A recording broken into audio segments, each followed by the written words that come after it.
On this episode of Lingkod Bayan Diaries, ating tunghayan ang kwento ng isa sa ating mga honor awardees. To be a CSC Pag-asa Group Awardee is such an honor. Hindi namin siya inasahan, so we just wanted to put names on the innovations na naibigay namin sa Davao de Oro.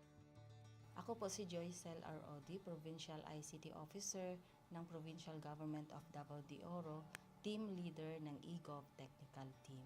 I'm George Danhil M. Duran, Computer Programmer 3. Ako po si Mr. Wilfredo M. Galagala, Information Technology Officer 2. Ako po si Antonio Isimeni, Information Technology Officer 2. Ako po si Antonio Salarda Jr., Computer Maintenance Technologist 2. Kay eGov Technical Team are employees of the Provincial ICT Office of the Provincial Government of Davao de Oro. So kami yung gumagawa ng mga systems and innovations and nagsusupport din sa mga na-implement na mga systems sa iba't ibang departamento ng probinsya. Marami kaming projects, actually our systems number up to 40. Especially during the pandemic, so doon talaga nakita on how useful ICT was. During that time, challenge talaga yung team to produce projects to sustain yung online na operations. So on our part, we tried exploring open source technology. Tapos marami kaming ina-explore na networks. So first yung system is yung CallDedoc. It's a teleconsulting system na na-implement during the COVID when the OPD services, yung outpatient department services were stopped. Nag-resort to teleconsulting. Another project mentioned is yung COVID testing information system. So just like any typical molecular laboratory na systems, ito ay data bank ng mga specimens na tinitest, tapos nagbibigay yung system ng result ng mga test. During pandemic, nagamit talaga siya kasi kailangan validated yung result, so QR coded yung aming test result. Isang very challenging project namin is yung household profiling and needs assessment. So, kailangan merong list ng mga possible recipients ng bigas, and then wala kaming updated list nun. So, kailangan in 1 month's time makaproduce kami ng system kasi magro-roll out ng survey sa buong probinsya. Nag-try akong mag-tap sa isang UN organization, yung UNDP. Tapos, nag-request ako kung pwede ba kaming turuan on how to do survey using Kobo Collect.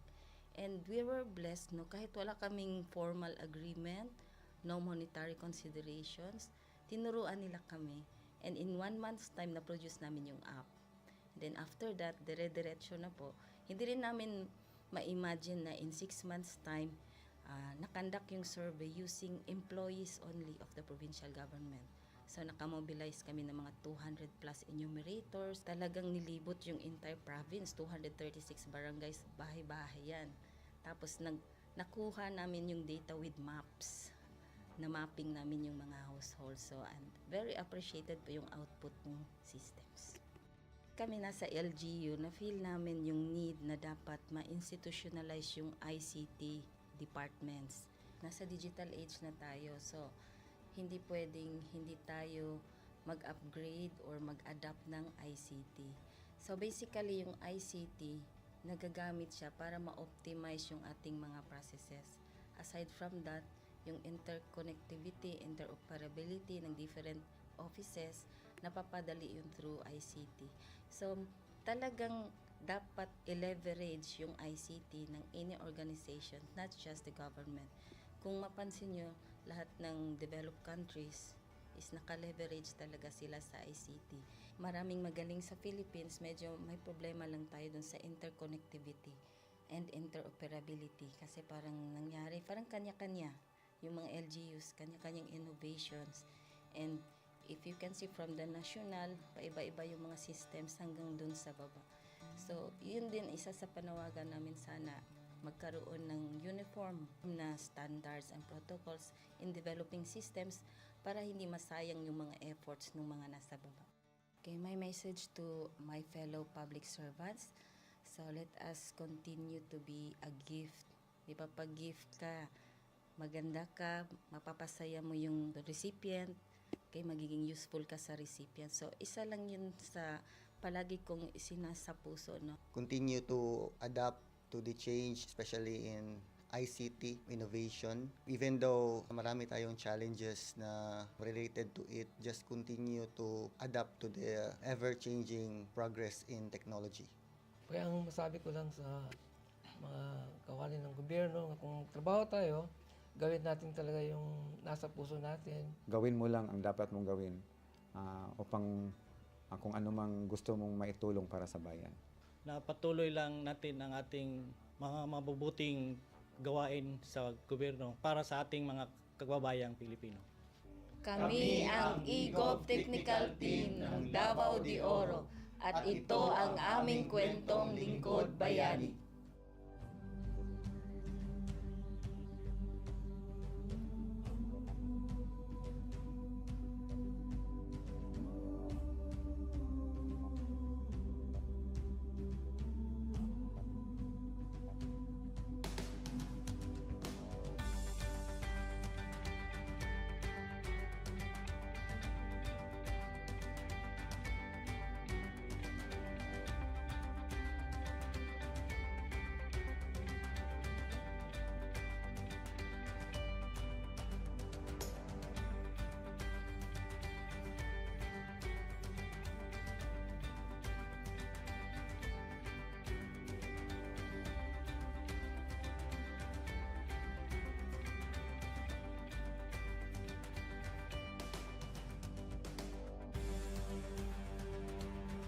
Inyong natunghayan ang kwento ng ating lingkod bayani. Kung ikaw ay may kilalang lingkod bayani, maaari siyang i-nominate sa Honor Awards Program ng Civil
Good day to all of you. On behalf of the University Registrar's Office, I welcome everyone warmly. As the head of this esteemed institution, I am privileged to introduce our office and share the valuable services we provide. The University Registrar's Office serves as the administrative heart of our university, functioning as a central hub for academic records, student enrollment, and course registration. We are dedicated to supporting the success of our students and personnel by ensuring the smooth operation of all educational processes. Our mission as an academic unit, the University Registrar's Office, will be taking care of the enrollment, graduation, and records management as it takes custody of academic records of all graduates and the issuance of official academic documents of students and graduates. Whether you are a current student, a prospective applicant, a faculty member, or an alumnus, our dedicated team is here to assist you.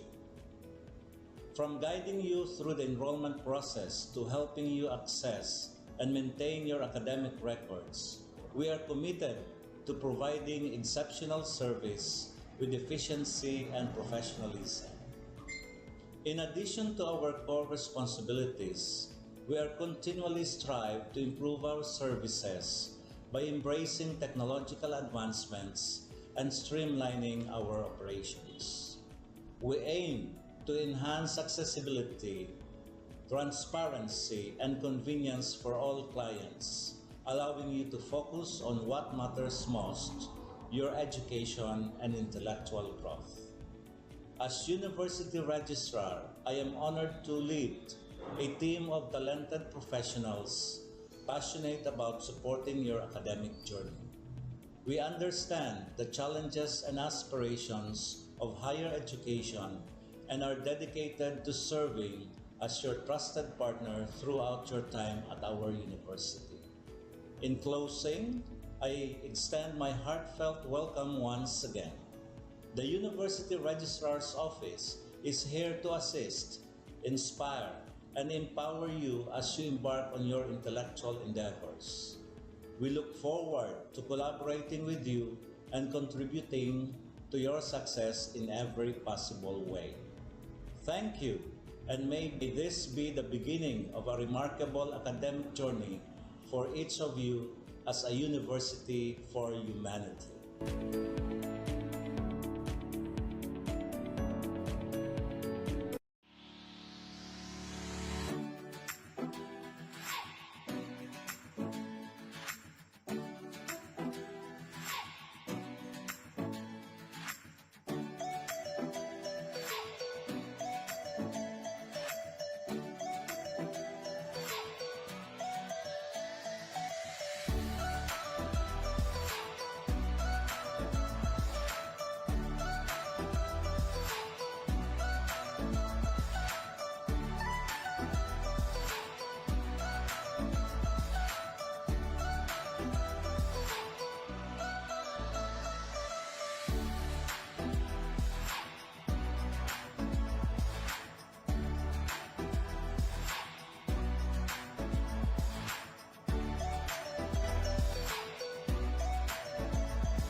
pala si Maria Rebecca Valera, owner ng Avi Crafts and Styles. Maker ng Avictus, ito yung aming brand, which cater fashion accessories made from indigenous materials such as pili shell and cocoa shell. At meron din kami mga apparel na idinagdag. Yung business ay nasa Burabot, Sorsogon City. Bago ka palang nakikipagsapalaran, kumbaga ako yung pioneer dito sa paggamit ng raw materials na pili shell and coconut shell. Siguro may mga iba rin gumamit nito or gumawa pero hindi sila nagseryoso. Yung strategy ko nung una, syempre pag nagsimula ka, hindi ka naman agad sikat. Tapos yung mga gagawa ka ng design, hindi naman pwede. Dahil ikaw nga yung unang gumawa nito, so mag-iisip ka talaga ng design kung paano mo ito pagagandahin, paano mo magagamit yung raw materials mo ng kaiga-igaya at sellable. Nung una, kita ng DTI na may potential ako. Pagkatapos ko mag-business for 2017, dinapa-join na nila ako sa mga training, mga product development, and then sa design. Bigyan nila kami ng mga designer. At isa, Bicol University, yung kanilang mga estudyante na tumutulong sa amin, also the professor. Kita nila na may potential yung materials ko, and then sinali nila ako sa mga regional trade fair, tapos yung national trade fair. And then nung una medyo mahirap talaga. Kasi minsan binubusisi nila, totoo bang kahoy ito? Binatasan nila. Which is hindi naman kasi ano nga siya, pili shell, coconut shell. So medyo unique yung aking raw materials. Medyo yun talagang super magpapakilala ka pa talaga. Pero dun sa mga tao na into indigenous materials, so, nakita nila na maganda yung aking objective to use na material na hindi na pakipakinabang pero may pakinabang para sa akin. Yung Pablo Bicol din sa mag-start ko ng business. Matagal na sila tutulong sa akin. Also, Professor Cucino is a friend of mine. Marami siyang tutulong sa akin. Since the very beginning na mag-start ako ng business, sa the design, sa aking logo, did you ever know that this logo is made to the estudyante industrial technology? Natulungan nila ako ng DTI para siya ay ipa-IP. So, naka-IPO na siya. This is Avictus, came from my nickname. Avic, tapos Invictus, means resilient. Ina-advise ko yung mga MSMEs lang, na nagsisimula pa lang ng business, seek help ng public. I'm helping the MSMEs. They are always here to help the MSMEs. Lagi nilang ina-announce na we have this kind of services, we have this kind of services para ma-assist kayo in your packaging, your labels, connect to create. So, kapasalamat ko. Sobra. Kasi hindi naman ako malaking negosyante. Nagsimula lang ako sa kulang na kapital. Wala pa siguro 10,000 kapital. The public equal help us at also the DTI na napakaraming tinulong sa amin ever since our business began. Maliit ka lang na negosyante pero yung appearance ng logo mo, tapos yung business mo na kung saan matatagpuan sa ibang lugar. Katulad dito na nasa Otop kami and Bicol International Airport and meron din ako sa Makati, meron ako sa Intramuros, andun yung mga business ko and then kung saan-saan pa. Pag nakastand dyan kung ano niya, kala mo malaking, kala yung iba ang dating. Kala mo malaking negosyante ka na, meron ka ng isang box. Itong pagkakagawa ng box na to ay nakakatawa kasi bigyan ka ng halimbawa ng isang tindahan or isang autopub ng maliit na space pero this create something na impactful sa bibili. Kasi may utilize yung maliit na hindi ka na iikot na siya pusa. Maliit lang na space pero meron din.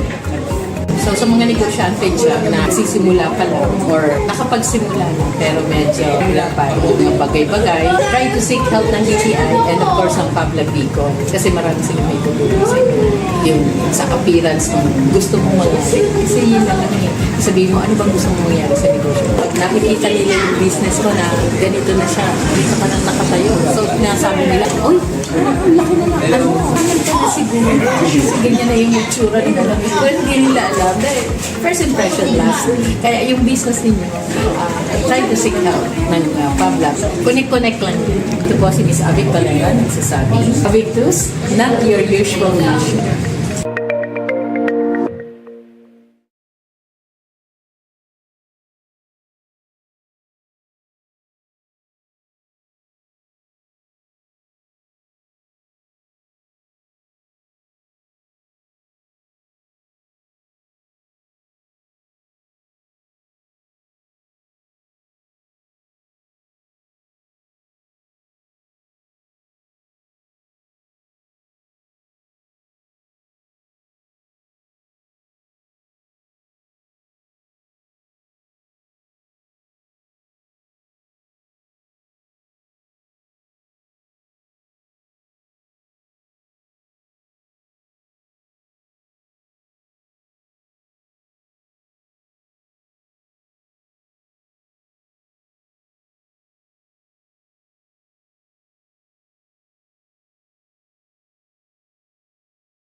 Education transforms lives.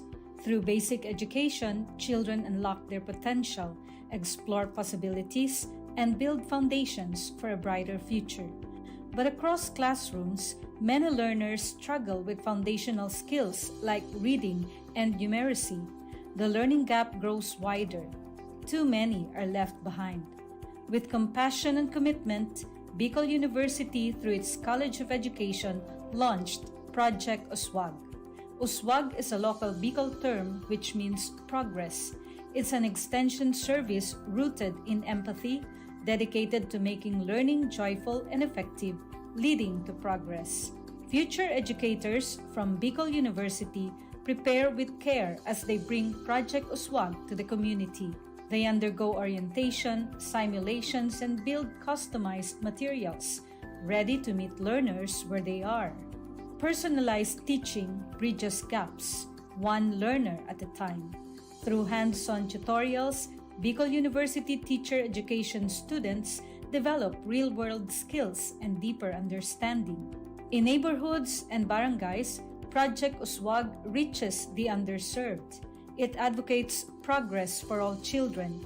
True to its name, Uswag, to move forward, to advance. Remedial teaching today, on-time instruction tomorrow, advanced learning soon after. This is our vision for the future.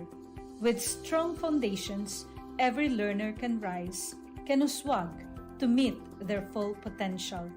At Bicol University, we educate the children of today, laying the foundations of tomorrow. Katulong po ito sa akin. With the Bicol University College of Education Project Uswag, learning begins and hope never ends. What if every person, regardless of career path, was trained to think like an innovator? At Bicol University, we believe that the entrepreneurial mind is not a business mindset. It's a human skill and a necessity. That's why every single student across all degree programs takes Entrepreneurial Mind as a general elective course. It's part of our vision to develop innovative entrepreneurial leaders of the world.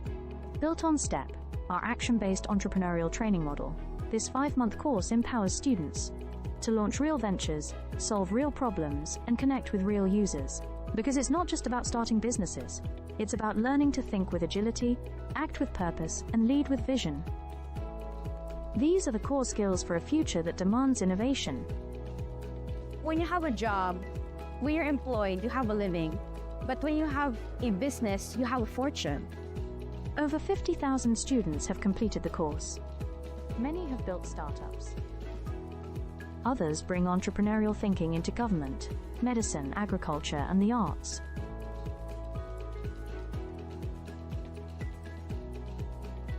Young people are full of ideas, innovation, and energy. Entrepreneurship training helps them to channel this energy into a future full of opportunities for themselves and for society, turning job seekers into job creators. We believe the entrepreneurial mind is the most critical skill for the 21st century, because innovation is not a luxury. It is the engine of sustainable development and progress. Train the mind. Build the future. We are Bicol University, and we are growing a generation of entrepreneurial minds. At Bicol University College of Education, shaping future educators begins with a deep commitment to excellence. In these halls, teacher training is more than instruction. It's a calling and a mission. The path to professional teaching in the Philippines starts with passing a licensure examination, an assessment of both foundational knowledge and pedagogical depth. While many Bicol University graduates succeed, a significant number struggle, highlighting a need for enhanced preparation. In response, the college implemented a groundbreaking system, scenario-based assessments. Designed to mirror real-life teaching challenges, these scenarios deepen understanding and sharpen thinking. Learning integration classes now feature assessments followed by rationalization and concept integration. transforming theory into practice.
On this episode of Lingkod Bayan Diaries, ating tunghayan ang kwento ng isa sa ating mga honor awardees.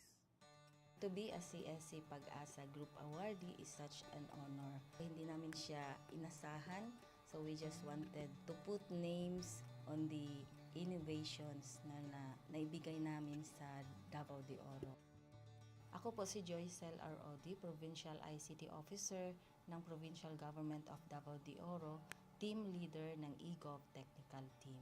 I'm George Danhil M. Duran, Computer Programmer 3. Ako po si Mr. Wilfredo M. Galagala, Information Technology Officer 2. Ako po si Antonio Isimini, Information Technology Officer 2. Ako po si Antonio Salarda Jr., Computer Maintenance Technologist 2. Kay eGov Technical Team are employees of the Provincial ICT Office of the Provincial Government of Davao de Oro. So kami yung gumagawa ng mga systems and innovations and nagsusupport din sa mga na-implement na mga systems sa iba't ibang departamento ng probinsya. Marami kaming projects, actually our systems number up to 40. Especially during the pandemic, so doon talaga nakita on how useful ICT was. During that time, challenge talaga yung team to produce projects to sustain yung online na operations. So on our part, we tried exploring open source technology.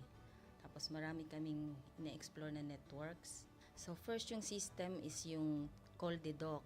It's a teleconsulting system na implement during the COVID when the OPD services, yung outpatient department services, were stopped.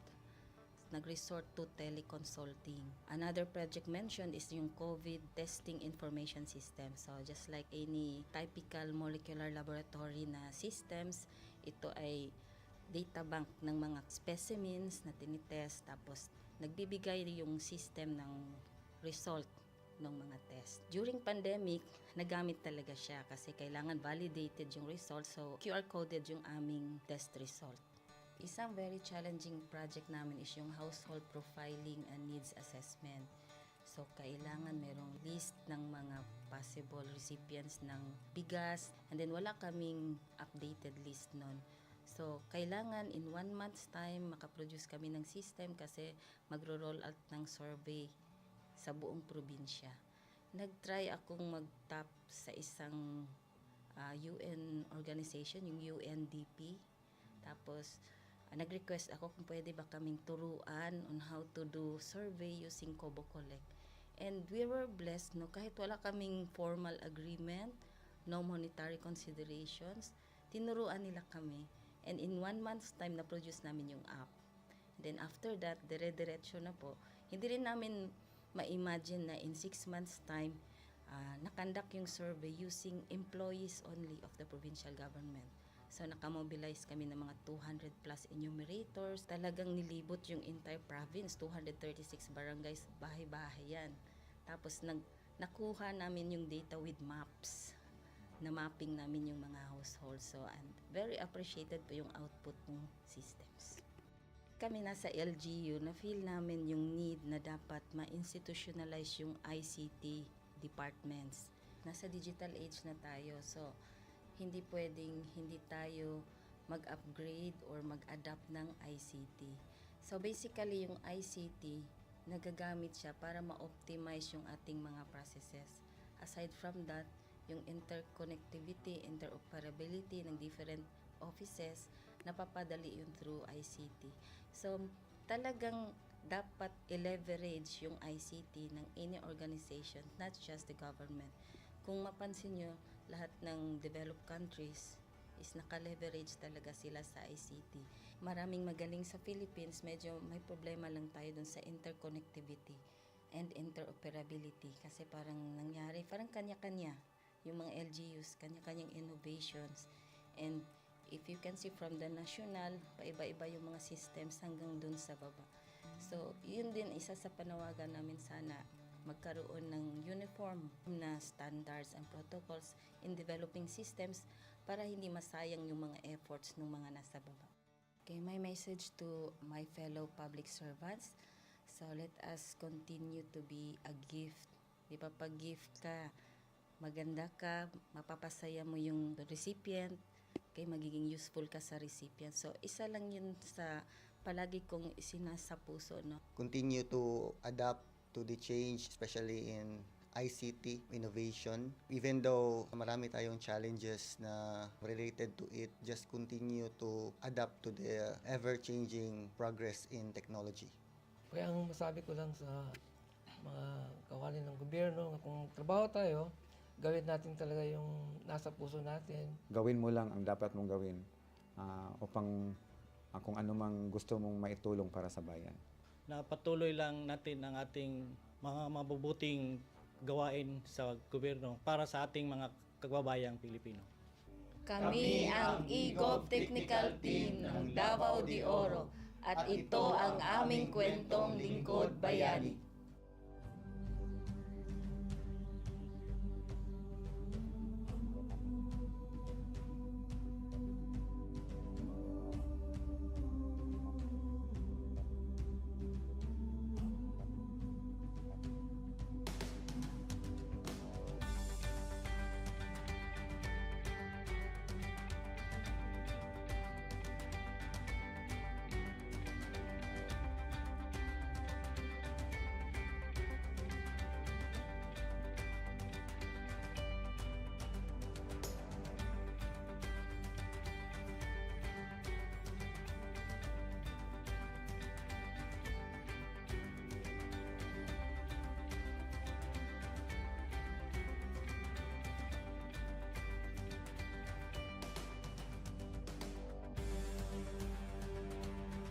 Inyong natunghayan ang kwento ng ating lingkod bayani.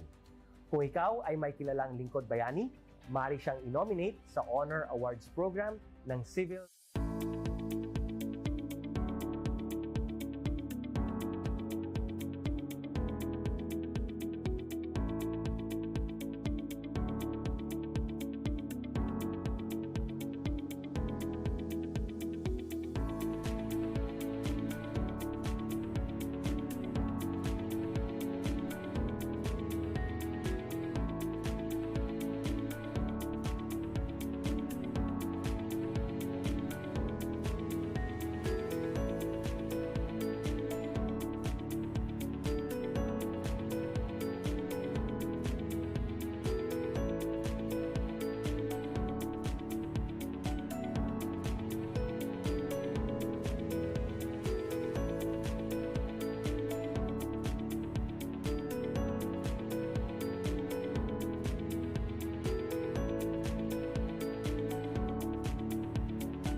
Good day to all of you.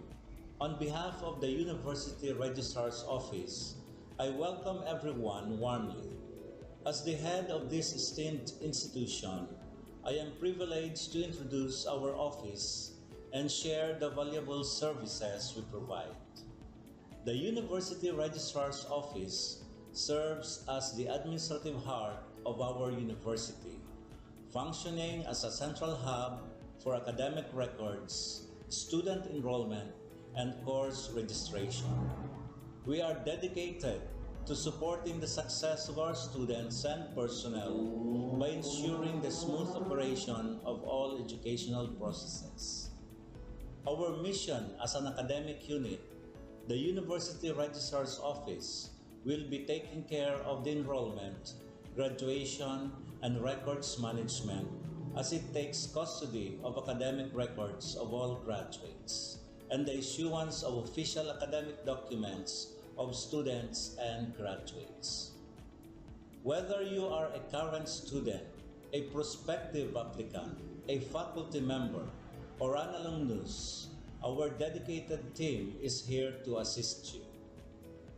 From guiding you through the enrollment process to helping you access and maintain your academic records, we are committed to providing exceptional service with efficiency and professionalism. In addition to our core responsibilities, we are continually strive to improve our services by embracing technological advancements and streamlining our operations. We aim to enhance accessibility, transparency, and convenience for all clients, allowing you to focus on what matters most, your education and intellectual growth.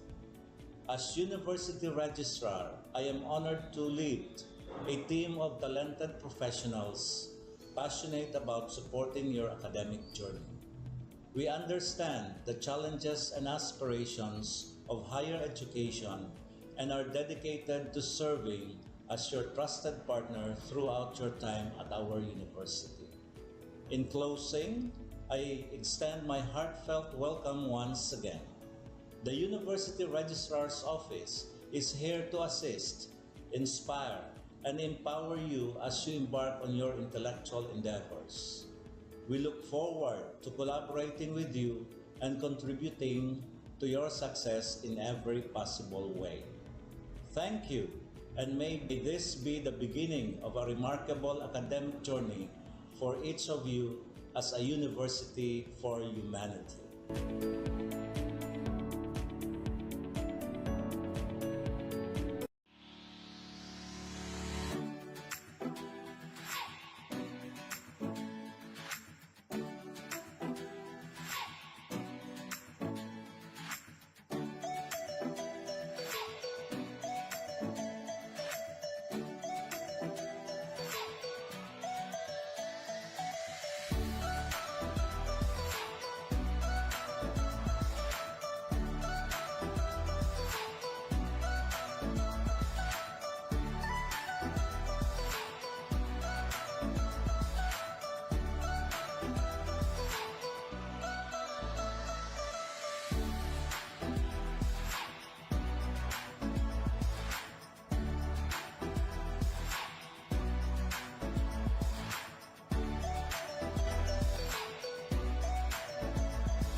pala si Maria Rebecca Valera, owner ng Avi Crafts and Styles. Maker ng Avictus, ito yung aming brand, which cater fashion accessories made from indigenous materials such as pili shell and cocoa shell. At meron din kami mga apparel na ibinagdang. Yung business ay nasa Burabot, Sorsogon City. Bago pa pala nakikipagsapalaran, kumbaga ako yung pioneer dito sa paggamit ng raw materials na pili shell and coconut shell. Siguro may mga iba rin gumamit nito or gumawa pero hindi sila nagseryoso. Yung strategy ko nung una, syempre pag nagsimula ka, hindi ka naman agad sikat. Tapos yung mga gagawa ka ng design, hindi naman pwede. Dahil ikaw nga yung unang gumawa nito, so mag-iisip ka talaga ng design kung paano mo ito pagagandahin, paano mo magagamit yung raw materials mo ng kaiga-igaya at sellable. Nung una, kita ng DTI na may potential ako. Pagkatapos ko mag-business noong 2017, dinapa-join na nila ako sa mga training, mga product development, and then sa design. Bigyan nila kami ng mga designer. At isa, Bicol University, yung kanilang mga estudyante na tumutulong sa akin, also the professor. Kita nila na may potential yung materials ko, and then sinali nila ako sa mga regional trade fair, tapos yung national trade fair. And then nung una medyo mahirap na talaga. Kasi minsan binubusisi nila, totoo bang kahoy ito? Binatasan nila. Which is hindi naman kasi ano mo siya, pili shell, coconut shell. So, medyo unique yung aking raw materials. Medyo yung talagang super magpapakilala ka pa talaga. Pero dun sa mga tao na into indigenous materials, so, nakita nila na maganda yung aking objective to use na material na hindi na pakipakinabang pero may pakinabang para sa akin. Yung public dito, din sa mag-start ko ng business. Matagal na sila tutulong sa akin. Also, Professor Quintino is a friend of mine. Marami siyang tutulong sa akin. Since the very beginning na mag-start ako ng business, sa the design, sa aking logo, did you ever know that this logo is made to the estudyante industrial technology? Natulungan niya ako ng DTI para siya ay ipa-IP. So, naka-IPO na siya. This is Avictus, came from my nickname. Avic, tapos Invictus, means resilient. Ina-advise ko yung mga MSMEs dyan, mga nagsisimula pa lang ng business, seek help ng public. I'm helping the MSMEs. They are always here to help the MSMEs. Lagi nilang ina-announce na we have this kind of services, we have this kind of services para ma-assist kayo in your packaging, your labels, and connect to create. So, kapasalamat ko. Sobra. Kasi hindi naman ako malaking negosyante. Nagsimula lang ako sa bulang na kapital. Wala pa siguro 1,000 kapital. The public equal help us that. And also the DTI na napakaraming tinulong sa amin ever since our business began. Maliit ka lang na negosyante pero yung appearance ng logo mo, tapos yung business mo na kung saan matatagpuan sa ibang lugar.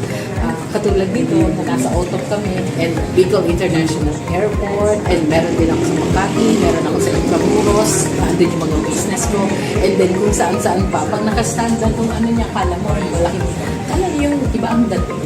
Kala mo, malaking negosyante ka na, meron ka ng isang box. Itong pagkakagawa ng box nito ay nakakatawa kasi bigyan ka lang halimbawa ng isang tindahan o isang auto-hub, maliit na space, pero this create something na impactful sa bibili.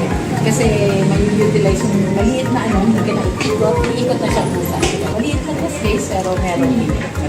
So sa mga negosyante dyan na sisimula pa lang or nakapagsimula na pero medyo hirapan yung mga bagay-bagay, try to seek help ng DTI and of course ng Pablo Bicol kasi marami sila may tulong sa yung sa appearance ng gusto mong mag-isip. Kasi yun lang naman sabihin mo, ano bang gusto mong mangyari sa negosyo? Pag nakikita nila yung business ko na ganito na siya, dito ka na nakatayo. So pinasabi nila, oy, ang laki na lang. Ano ka na siguro?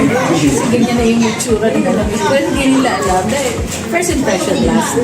Kaya yung business ninyo, try to seek help ng Pablo. Connect lang. Ito po si Miss Avic Valera, nagsasabi. Avictus, not your usual nation.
Education transforms lives.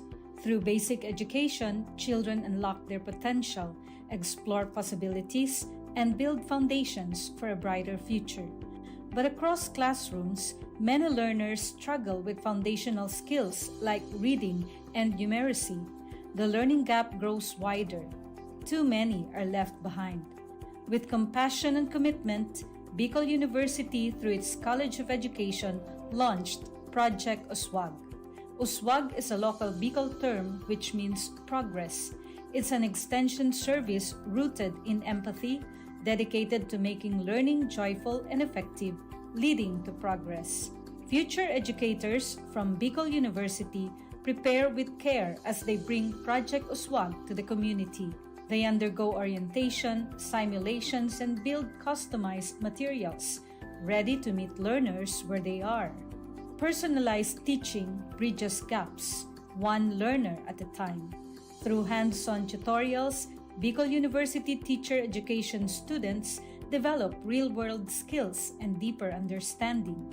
In neighborhoods and barangays, Project Uswag reaches the underserved. It advocates progress for all children. True to its name, Uswag, to move forward, to advance.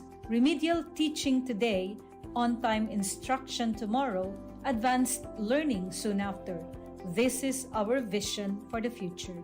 With strong foundations, every learner can rise, can uswag, to meet their full potential. At Bicol University, we educate the children of today, laying the foundations of tomorrow.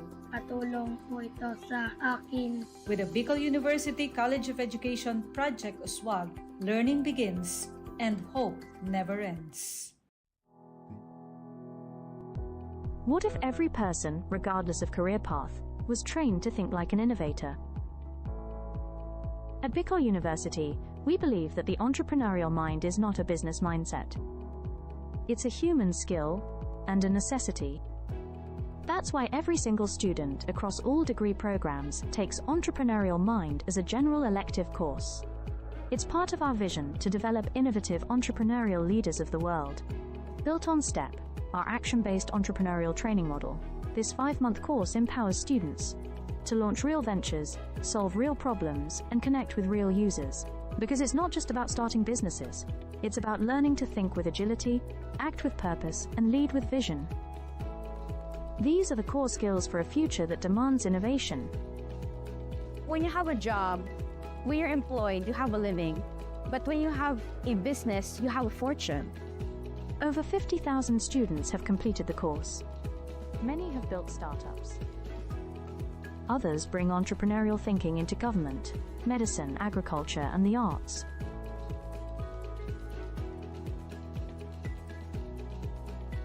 Young people are full of ideas, innovation, and energy. Entrepreneurship training helps them to channel this energy into a future full of opportunities for themselves and for society, turning job seekers into job creators. We believe the entrepreneurial mind is the most critical skill for the 21st century, because innovation is not a luxury. It is the engine of sustainable development and progress. Train the mind. Build the future. We are Bicol University, and we are growing a generation of entrepreneurial minds. At Bicol University College of Education, shaping future educators begins with a deep commitment to excellence. In these halls, teacher training is more than instruction. It's a calling and a mission. The path to professional teaching in the Philippines starts with passing a licensure examination, an assessment of both foundational knowledge and pedagogical depth. While many Bicol University graduates succeed, a significant number struggle, highlighting a need for enhanced preparation. In response, the college implemented a groundbreaking system, scenario-based assessments. Designed to mirror real-life teaching challenges, these scenarios deepen understanding and sharpen thinking. Learning integration classes now feature assessments followed by rationalization and concept integration. transforming theory into practice.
On this episode of Lingkod Bayan Diaries, ating tunghayan ang kwento ng isa sa ating mga honor awardees. To be a CSC Pag-asa Group Awardee is such an honor. Hindi namin siya inasahan, so we just wanted to put names on the innovations na naibigay namin sa Davao de Oro. Ako po si Joycel R.O.D., Provincial ICT Officer ng Provincial Government of Davao de Oro, Team Leader ng eGov Technical Team.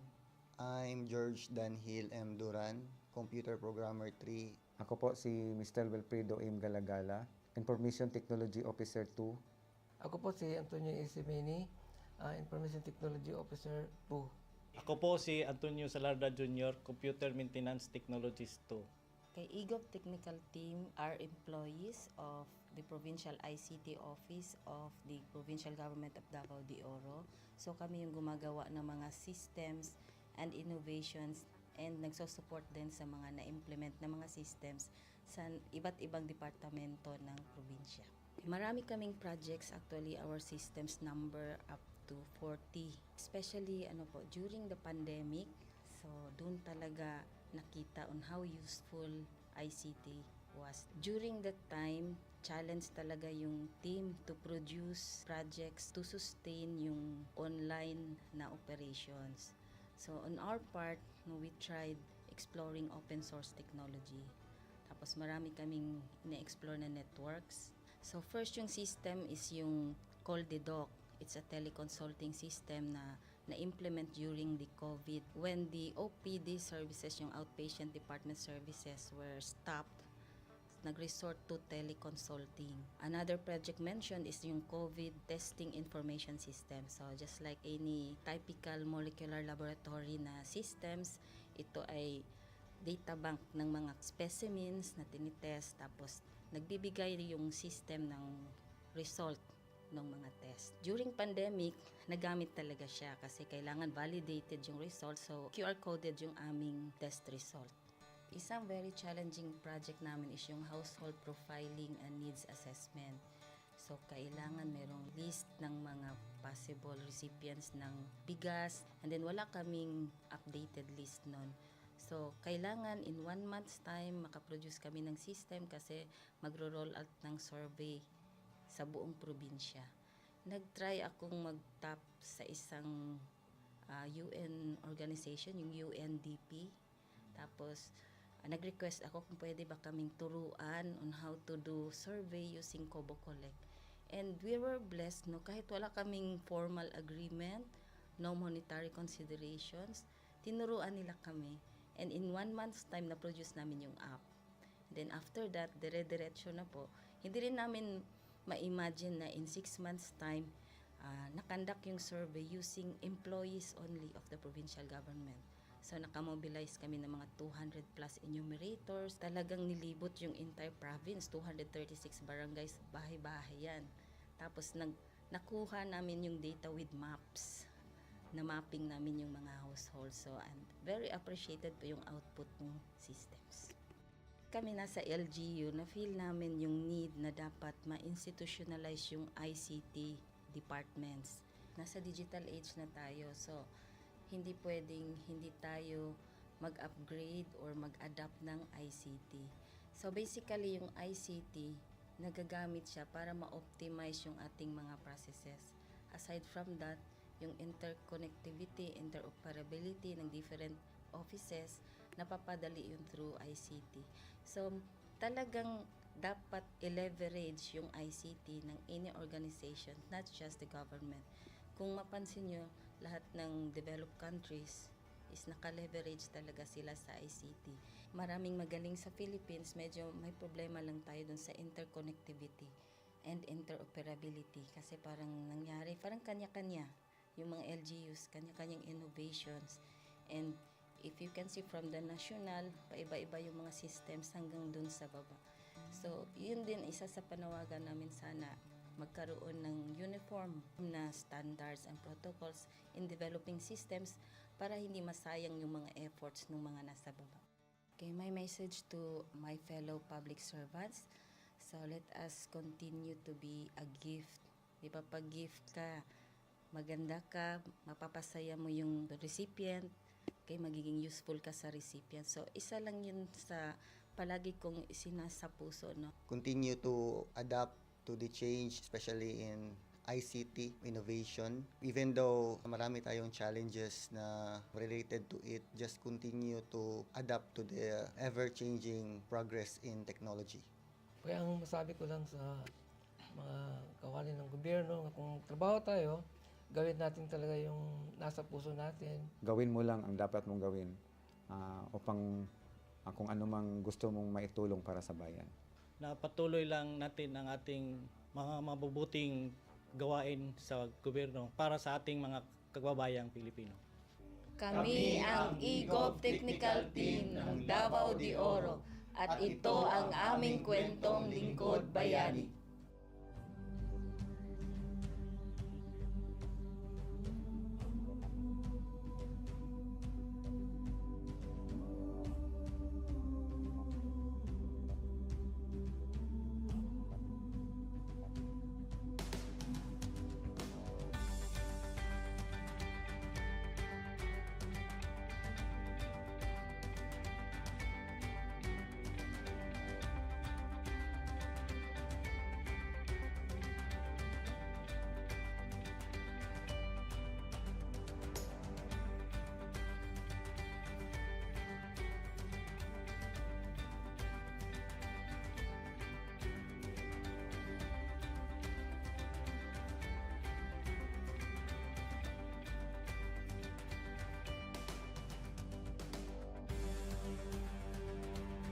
Inyong natunghayan ang kwento ng ating lingkod bayani.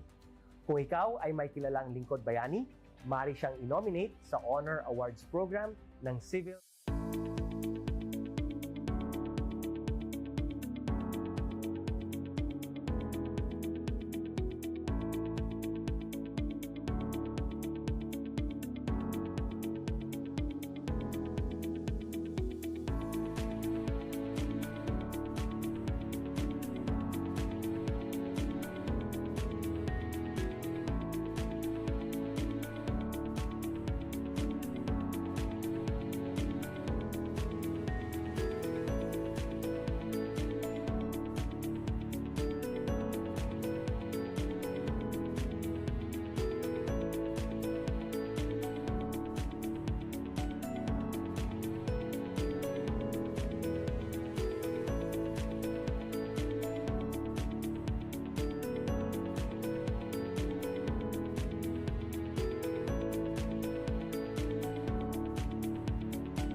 Good day to all of you.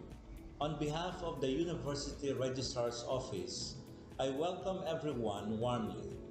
As the head of this esteemed institution, I am privileged to introduce our office and share the valuable services we provide. The University Registrar's Office serves as the administrative heart of our university, functioning as a central hub for academic records, student enrollment, and course registration.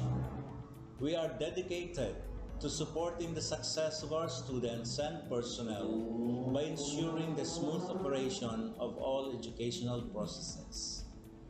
Our mission as an academic unit, the University Registrar's Office, will be taking care of the enrollment, graduation, and records management as it takes custody of academic records of all graduates and the issuance of official academic documents of students and graduates.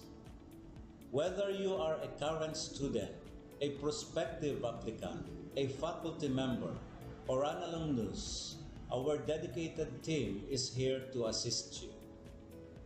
From guiding you through the enrollment process to helping you access and maintain your academic records, we are committed to providing exceptional service with efficiency and professionalism.